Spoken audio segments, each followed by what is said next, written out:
Lecture 9, Transverse Wave Motion. This will be the first of 3 lectures on the chapter Transverse Wave Motion, in which we will introduce the concept and derive the wave equation. Now, as promised in the first lecture, let's briefly return to partial derivatives. The wave equation will be in terms of partial derivatives, so let's make sure that we understand the definition and how to calculate it in some basic cases and how to interpret it. Now first, the normal derivative.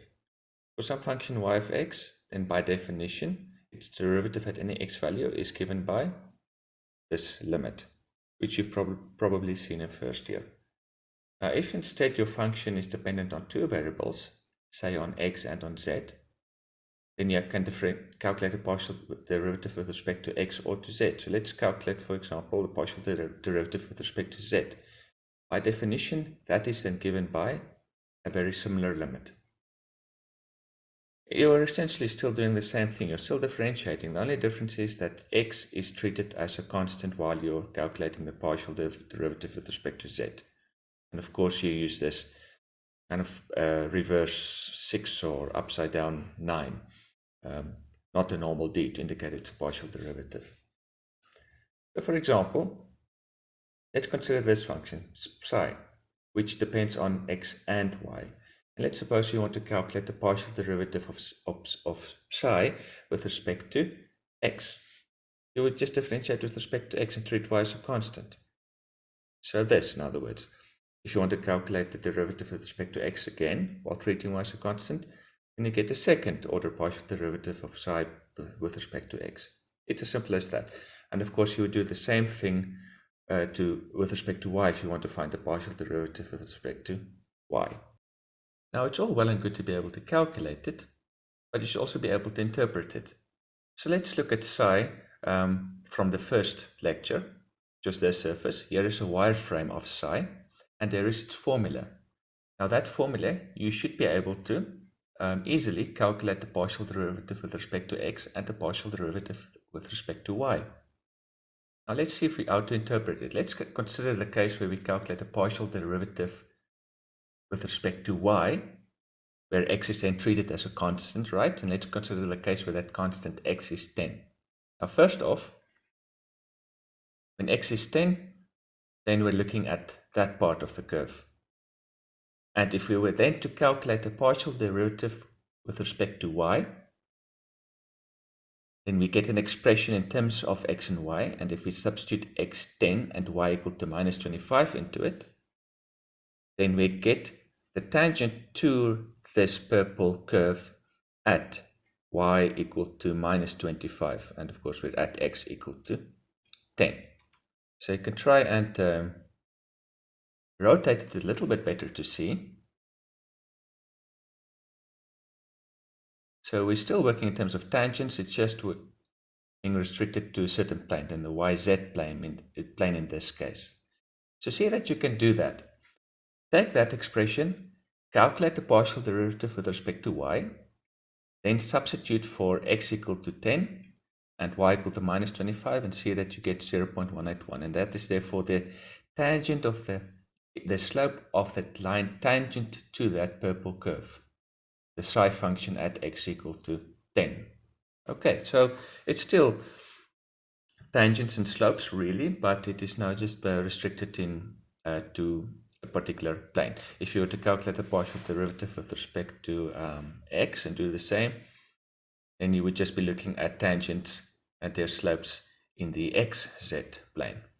Okay, now let's get to transverse waves, where the oscillations or displacement of the points on the wave is perpendicular to the direction of propagation of the wave. A simple example would be something like this. In this case, this is the curve a sine kx plus phi that is moving towards the right as t increases. So this minus omega t term is what moves the a sine kx plus phi wave.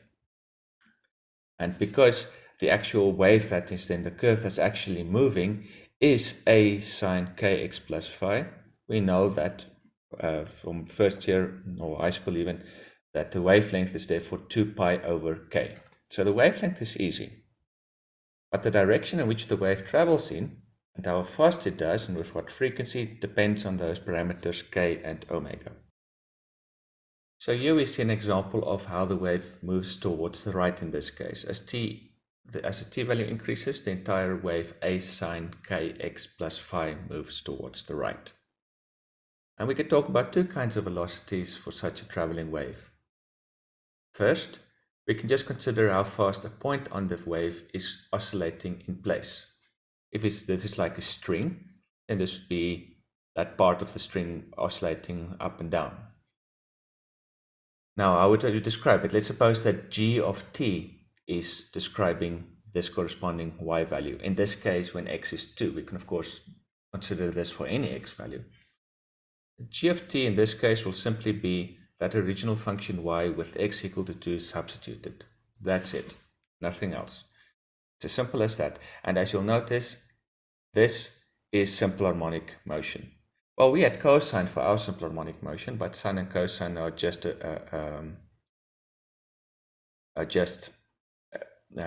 of phase by pi over 2 angles. So just by adding the right angle, you can turn this into cosine. So that is not a bother. That is just straight up simpler harmonic motion. A sine minus omega t plus some angle. So this is simple harmonic motion. And the frequency is then the normal omega over 2 pi for the oscillations going up and down. And if you want this velocity, then you just differentiate that function, which is differentiating the y function with x held constant, x equal to 2 in the case of g, so that is a partial derivative of y with respect to t. And importantly, do notice that the frequency at which oscillations go up and down, the frequency of those oscillations, is the same frequency when it comes to how many wavelengths go past a point in a second. So notice that as long as it takes the oscillation to go through a full cycle, up and down and up again, in that same amount of time, exactly one wavelength goes past. So that's an important thing to notice. So let's see, let's start now and up till now. That is one oscillation and exactly one wavelength went past in that time. So the amount of wavelengths that go past a point, the frequency of that, amount of wavelengths that go past a point, let's say x equal to 2 in this case, in 1 second, the hertz value of that is the same hertz value, the same frequency of the vertical oscillations or vibrations. You can also consider how fast a wavefront travels. Here the red dot is an example of a wavefront. That is where the phase is constant. So the red dot here is determined by this value that is fed to the sine function. It is constant. Here it might be, the phase value might be -7 everywhere. -7 everywhere. And some other point on the curve, let's say there, that might be phase constant 3. So the red dot, the wavefront, is determined by what the value of the phase is, and it remains constant as it goes. So it's determined by its phase. And let's suppose that corresponding x value is given by some x of t. So getting the actual xy coordinates, you just substitute that xt into the y function. Okay, but what we're really interested in is this function. It is, as I said, it's determined by the associated phase. So that means that what determines that red dot is what that constant c value is. -7 or whatever it might be. It is something unique to that wavefront. So if I want to get x of t, I just get x by itself in that equation, and then I get this. So there I just wrote x on one side, so then I divide it by k, and then I get that expression. So there I have x of t. And what c is will depend on which wavefront it is, where on the wave, which part of the wave we're looking at. And if I want to find how fast it is moving, I then just differentiate that and get omega over k. So it tells me that that red dot is moving forward towards the right at the speed of omega over k. And of course, omega and k in all these expressions we consider to be positive. And this is an easy way to tell in which direction the wave is moving. For example, this wave with k and omega positive. And how can you easily, quickly tell in which direction it is moving? Well, look at the wavefronts. That is where k x omega t plus phi is equal to a constant. So in that case, x is equal to that. And if I differentiate that, I get minus omega over k. So it tells me that the wavefronts for this wave are at velocity minus omega over k. So negative. It's moving towards the left, as we see there. Well, let's suppose that the transverse wave, traveling wave, is given by this expression. I want to know, is it driving towards the left or towards the right? Well, what are the wavefronts? It's when that phase is constant. Okay, and then x is equal to that, and if I differentiate it, I get omega over k. So that tells me it is moving towards the right. The velocity is positive, in a positive x direction. So this is a very easy way to quickly tell which direction the wave is moving. Alternatively, you can do it more directly. You can say, let's get x by itself, so we can directly see how this graph is shifted. So that expression right there tells me if t changes from 0 to 1, then the effect is to move the graph to the left by 1 times omega over k. So this function is moving towards the left. Or, in this case, I can do the same thing, say minus k and then get x by itself. That shows me directly if t goes from 0 to 1, the effect is to move the entire graph to the right by omega over k times 1 second. So now it's moving towards the right again. So there are two ways at least to tell which direction the wave is moving, and how fast it's moving, but perhaps the wavefront approach is the simpler one of the two. Now let's see how we can derive the two-dimensional version of the wave equation, which is another differential equation similar to the ones we saw in previous chapters that is remarkably general. And we're going to derive now a two-dimensional version of it, and we'll do that by considering the motion of transverse waves on a uniform string. Uniform size and dimension and diameter and density and so on, and it's under tension. It's something like what would happen if you pluck a guitar string. Let's see if we can analyze the physics of that. And we will suppose that the tension in the string is constant, and that because of uniformity, it has got a constant mass per unit length, some value mu in units kilograms per meter. Now let's suppose at some point the transverse wave on the string, and let's for argument's sake say it is like a guitar string that has been plucked.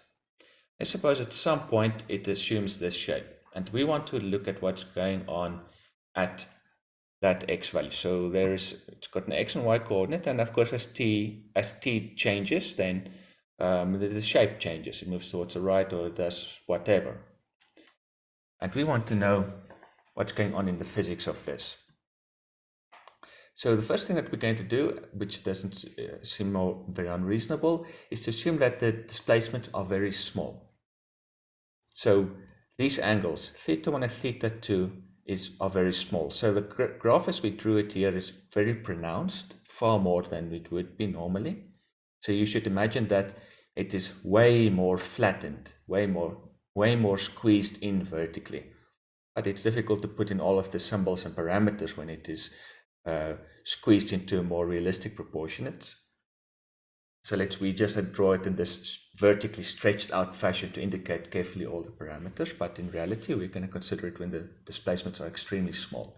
So that theta 1 and theta 2 angles are very small. Now we consider that small delta x portion of the string, and its mass is therefore, of course, mu in kilograms per meter times however many meters delta x is. Fractions of a millimeter or whatever. And because that part of the string is just vibrating up and down, let's see what will happen if we apply Newton 2 to just this little portion. It's just going up and down and up and down. So let's see what happens if we apply Newton 2 to it, and for which I need the resultant vertical force on it. So what is that going to be? It's going to be the component of the tension here at B, that is upwards, minus the portion of the tension here at A, that is vertically downwards. So it's going to be T sine of that angle minus T sine of that angle. So in other words, Newton 2 gives us this for that little delta x section. However, if theta is very small, then sine of theta and tan of theta are effectively the same. So this is an approximation that we can make. For very small angles, sine of theta and tan of theta are both approximately just theta. Okay, so now let's look a bit at that term. Remember from high school, I hope this will do it in high school. What is the angle there? If let's say that point is x, well, it's x plus delta x. What does tan of that theta angle correspond to for a curve? Hopefully you remember from it, at least in first year calculus module, somewhere you should have seen it. That angle is given, that tan, the tan function of that angle is nothing other than the slope here. And the same here, this angle theta 1, tan of this angle theta 1 is simply the slope here. So we can write it like this. The derivative, tan of theta 2 is therefore the derivative, tan of theta 2 is therefore the derivative, the slope, at the corresponding x value, which is x plus delta x. Remember here, I'm looking at what's going on at x. So the left side of that little portion of string is at x, and the right side of it is at x plus delta x. So tan of that angle is a slope here. So that is just the derivative at x plus delta x.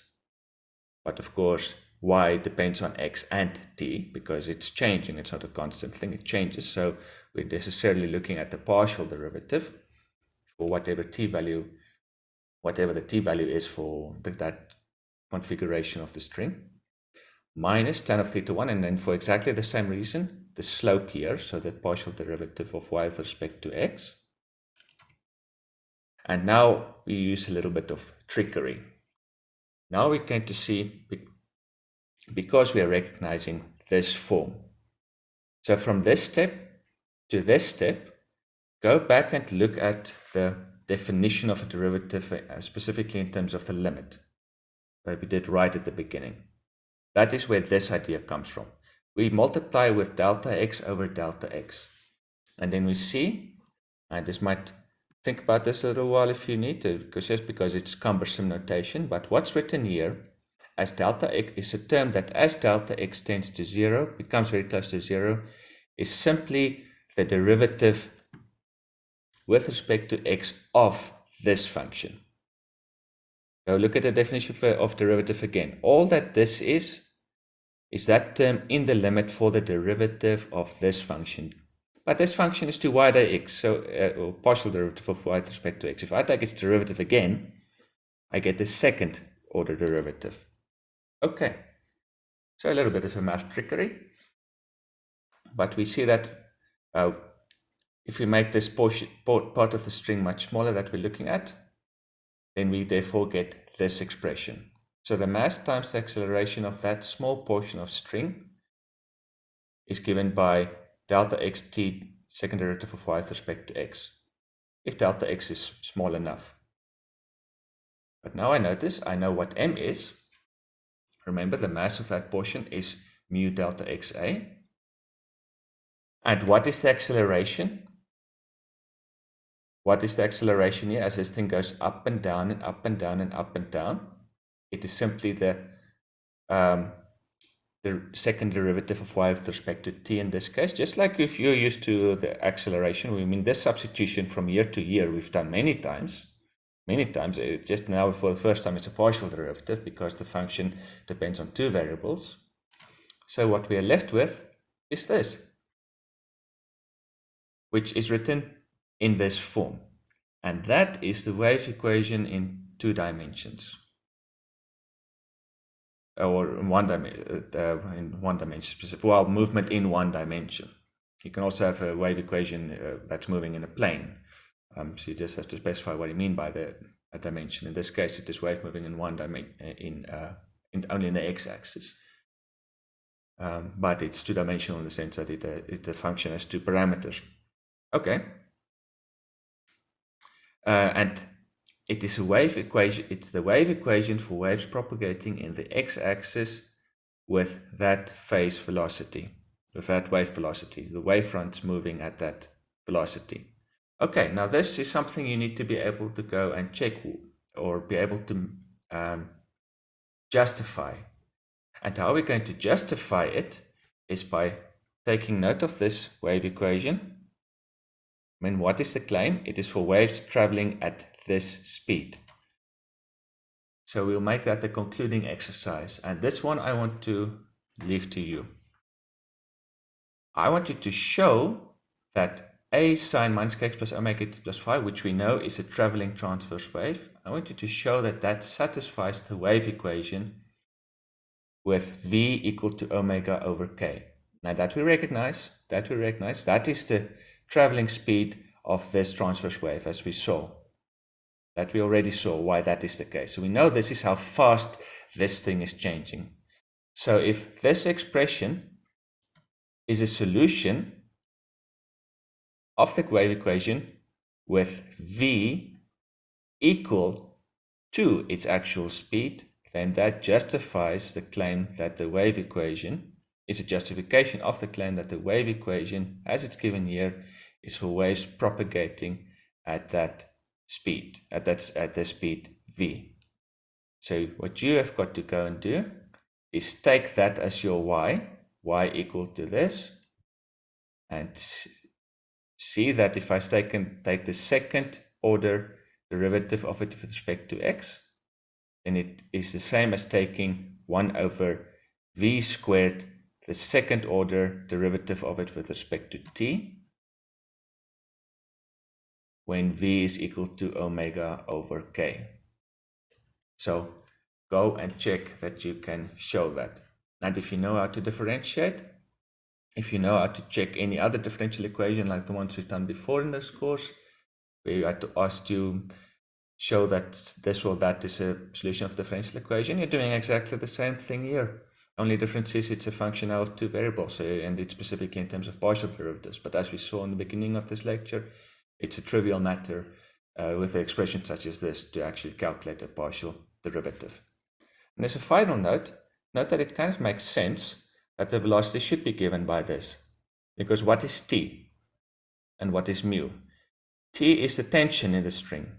So that is suggesting that if the string, or the violin string, let's say, is very tense, then the waves propagating about it will be faster. That kind of seems intuitively true.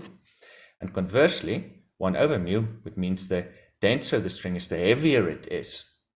Especially, let's say, if it's a very thick string, very thick, like 1 centimeter diameter, let's say, then this mu term would be much more, and that would decrease the velocity, which again intuitively makes sense.